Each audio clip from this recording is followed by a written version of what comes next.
A lot of Star Wars names have meaning behind them. Vader famously in Dutch means father. Spoiler alert. We recently did a few shorts looking at the name of Republic senators.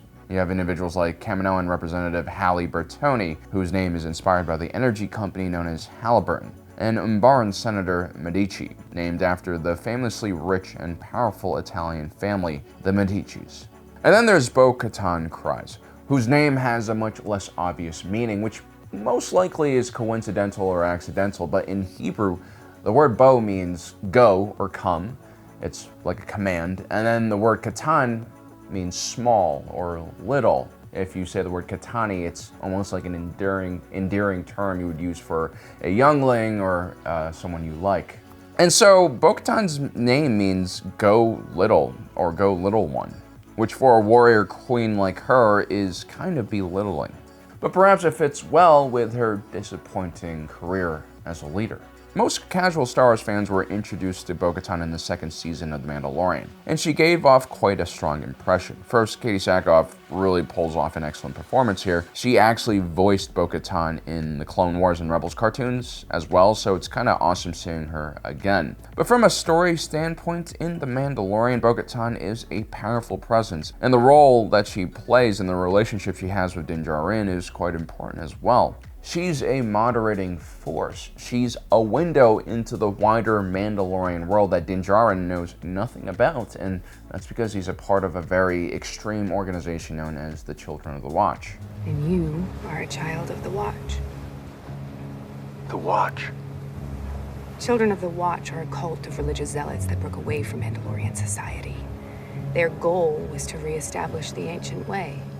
In The Mandalorian, Bo-Katan has the presence of true royalty. She leads warriors into battle. She's a very strong fighter, and she looks terrific in that blue armor. She's also quite humble and wise by this point in her life, and she even refuses to take the darksaber from Din Djarin because she hasn't won it in trial by combat as tradition dictates. She also refuses to fight him and try to win the lightsaber from him because he's an ally. And so Bo-Katan passes that initial vibe check. She seems like a cool and heroic character. Actually, she seems like exactly what the executives at Disney want, and that's a strong and powerful female character. But if you actually know the full story of Bo-Katan, you'll see a much more complicated character, an individual who has a very checkered and dark past. Some might even call Bo-Katan a terrible or bad person, although I'm not 100% sure that's fair. You guys can be the judge of that once you hear what her story actually is like. No matter what your opinion is, you can't deny that Bo-Katan has been through a lot. She's been handed quite a lot of responsibilities as well, and she's failed quite a lot.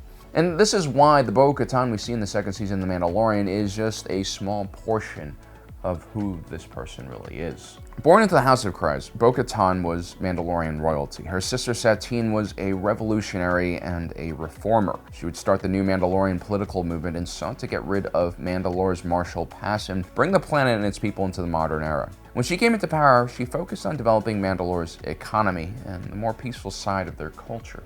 Bo-Katan would reject her sister's political movement and join the opposition, known as Death Watch. And years before the Clone Wars, the Death Watch and the new Mandalorians would actually fight against each other in a civil war. Satine Kryze was the leader of the new Mandalorians during the Civil War, and it's very possible that Bo-Katan fought against her during this time period. Eventually, Bo-Katan would become the right-hand woman of the leader of Death Watch, Pre Vizsla. Bo-Katan would even be assigned her own elite unit of warriors known as the Night Owls. The Death Watch talked a big game. They saw themselves as the direct descendants to the original Mandalorians. These are individuals who carried out violent crusades against the entire galaxy. Death Watch wanted Mandalore to embrace its warrior past and reclaim its glory. But Death Watch's numbers have always been quite small, and so they never really were treated as a serious threat, especially after they lost the Civil War of the new Mandalorians. And while they were in exile, they were actually quite a pathetic organization. They lacked discipline and were chaotic. They tortured droids for fun, captured local villagers and forced them to be servants, and slaughtered innocent civilians whenever they were no longer needed. Never let the weak tell you what to do. Welcome to Death Watch. Pre Vizsla looked down on other groups and other species, and even had misogynistic views, but for some reason, Bo-Katan really was into Death Watch. She was a true believer in the ideology but I would argue that Death Watch didn't really have a strong ideology. They acted more like bandits and criminals who justified any kind of behavior as long as they got what they wanted. This is not some idealistic political group. They will take the information and kill you. Ahsoka understood Pre Vizsla and the Death Watch. She saw them as no different than any other heavily armed and armored group of bandits. The only difference is Death Watch wasn't after money, they were after power. Pre Vizsla would show his true self when he made a deadly alliance with Maul and his brother Savage Opress, but Pre Vizsla understood that his position was too weak, and his Death Watch faction could not really wage open war against the new Mandalorians, not at least without help. But then, even with enough support, the Mandalorian people really couldn't stomach another civil war. If we try to take Mandalore by force, our people will turn against us. And so Pre Vizsla agrees to Maul's plan to use an invasion of criminals under their control to justify a Death Watch intervention. After arresting these criminals, the Death Watch would take over the government and depose Duchess Satine. And by the way, Pre Vizsla the entire time is threatening to kill Satine Kryze right in front of her sister. Stay focused. Mandalore will soon be ours, and Maul and his brother will be dead alongside the Duchess. And she seems fine with this, more or less. Bo-Katan would take part in the successful overthrow of her sister's regime, but soon after Pre Vizsla takes the throne, Maul challenges the Death Watch leader to a duel and defeats him, winning control of the Darksaber and also the Mandalorian throne. It's a major turning point in her story where she goes from villain to sort of hero? Well, let's take a look at Bo-Katan. What has she done up until this point? Well, she's a hardened criminal. She's been involved in a series of raids and pillages against villages full of innocent people. She's probably tortured and executed a bunch of innocent people. She helped a bunch of criminals launch a false flag attack on her planet, which she used to overthrow the legitimate government on her planet, which happens to also be run by her sister. And that coup would eventually lead to the death of her sister. It was only after Maul took over that Bo-Katan finally refuses to follow Death Watch. And she doesn't leave Death Watch because of what they've done to Mandalore and what they will do to Mandalore. She leaves because the Death Watch are now led by an outsider, a non-Mandalorian like Maul. Never! No outsider will ever rule Mandalore. Are you beginning to see my issue with Bo-Katan being heralded as a hero? I think it's very possible that she's someone who made the right decision to leave, but based on her own prejudice. And this, again, is after her committing mistake after mistake, crime after heinous crime. Now, it's possible that Bo-Katan had a special connection to Pre Vizsla, which is why she was loyal to Death Watch. He was, after all, a very charismatic individual, and Bo-Katan was quite young when she first joined the organization. And when you're young, you oftentimes join very extreme groups out of emotion and passion, and not because you believe in their ideology. As a matter of fact, you know, a lot of these young people who join these extreme factions, they're just looking for a sense of identity or for a group to belong in. It's not about the ideology. Maybe Pre Vizsla was more than just a leader to her. Maybe he was like a father figure instead. He accepted her and her views while her sister went the complete opposite direction. Satine kind of seems like the annoying sibling who does really well at school. She's like the valedictorian. She always virtue signals at dinner about her awesome efforts to make the world a better place. So I kind of get where Bo-Katan's coming from, but really that part of her dies when Pre Vizsla dies, and she is really trying to turn over a new leaf. She's trying to, she's trying to make up for all the mistakes she made prior to this incident. Unfortunately for you, history will not see it that way. And Maul's right, and that's because good intentions don't always lead to good results. And although Bo-Katan is trying to do better for her people, she ends up making a bunch of new, fresh mistakes. First, you have her failed attempt to rescue her sister.